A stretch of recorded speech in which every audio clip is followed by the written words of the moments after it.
বিসমিল্লাহির রহমানির রহিম। আমরা আজকে অক্টাল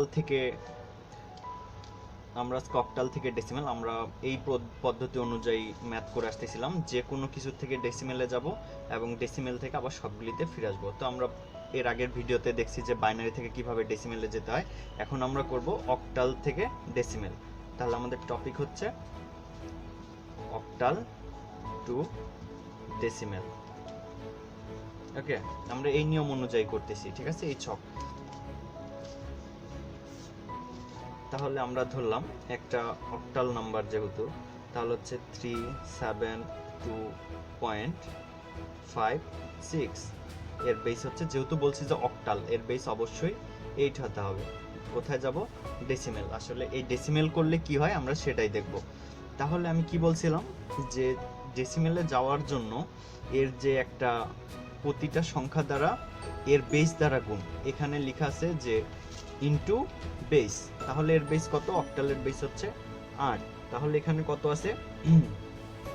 ইকুয়াল যদি আমরা দেই তাহলে হচ্ছে 3 × 8 প্লাস 7 × 8 প্লাস 2 × 8 পয়েন্ট। পরে কি আছে? 5 × 8 প্লাস 6 × 8। আমি বলছিলাম যে পয়েন্টের আগে যেটা আছে সেটার পাওয়ার হবে 0, এটার পাওয়ার হবে 1, এটার পাওয়ার হবে 2, এটার পাওয়ার হবে -1, এটা -2। এটা আমরা ক্যালকুলেশন করলে কত পাচ্ছি? আমরা একটু ক্যালকুলেটর ইউজ করি।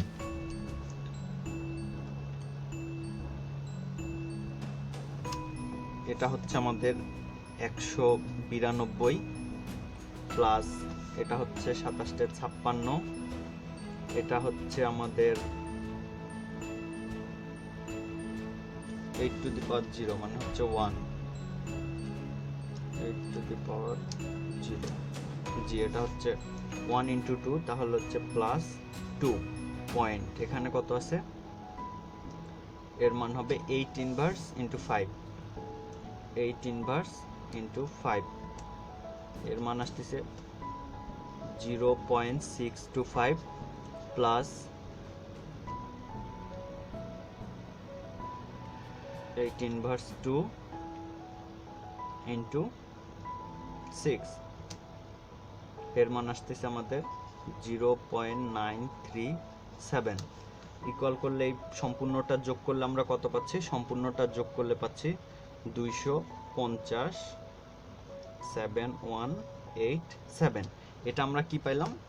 এই যে নাম্বারটা পাইলাম এটা হচ্ছে ডেসিমেল নাম্বার। তাহলে এটার উত্তরটা কি? এটার উত্তরটা হচ্ছে 372.568 ইকুয়াল আমরা কিভাবে লিখব? 250.7187। এটা কিসে করলাম? ডেসিমেল। এই হচ্ছে আমাদের অ্যান্সার। নেক্সট ভিডিওতে আমরা দেখব হেক্সাডেসিমেল। আমাদের এর পূর্বের ভিডিওগুলি দেখলে আপনার আরও সহজ হবে, পূর্বের ভিডিওগুলি দেখে নেবেন। আসসালামু আলাইকুম।